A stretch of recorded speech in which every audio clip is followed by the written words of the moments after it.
We had the given was the measure of angle A, which is 143 degrees, side of little c, which is 22 degrees, side of B, which is 17, and we defined the measure of angle B.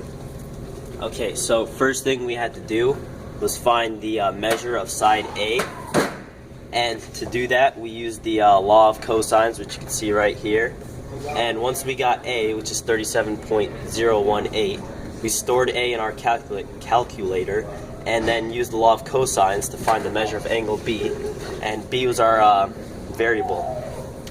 So we plugged everything in and then subtracted A squared and 22 squared on one side, and then divided by this right here to get cosine of B by itself. And to solve for B, you just did the inverse of that. You got B, which is 16.04 degrees. This is number 13. And we're trying to solve the triangle, and we have two sides and one angle, so we tried to find the measure of C, and we put it in the formula, and C was 38.9. Alright, so then we solved for the measure of angle A. We put it back in the same formula and found that the measure was 33 degrees. And then we subtracted the two angles we had found from 180 to find the remaining angle to be 42 degrees. We put it in a box.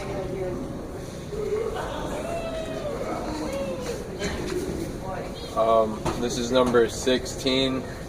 We were given all the sides of triangle ABC. They were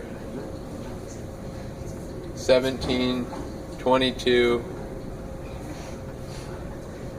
and the other one is MIA, but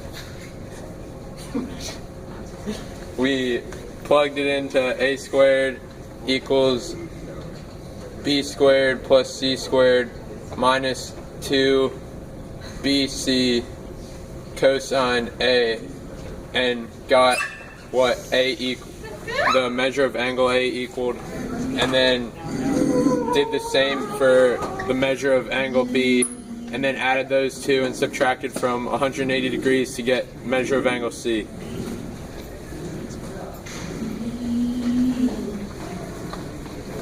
This is number 23. We were given the sides D, E, and F, which were 12, 16, and 17 yards. And then to find angle D, we used the formula D squared equals E squared plus F squared minus 2EF cosine of A. And then we plugged the numbers in and got the cosine of D equals 0.737. And then we took the inverse of cosine, which ended up being 42.5, which was angle D, and then we did the same thing for angle E and ended up getting 64.3 degrees. Given the measure of angle R, which is 17 degrees. Also given the side of Q, which is 28, and the side of P, which is 18. From there, we used our formula R squared equals P squared plus Q squared minus 2PQ cosine of R. And we substituted our given values in to determine that R equals 12. We then used our value of R to find the inverse cosine of P, and that was 26.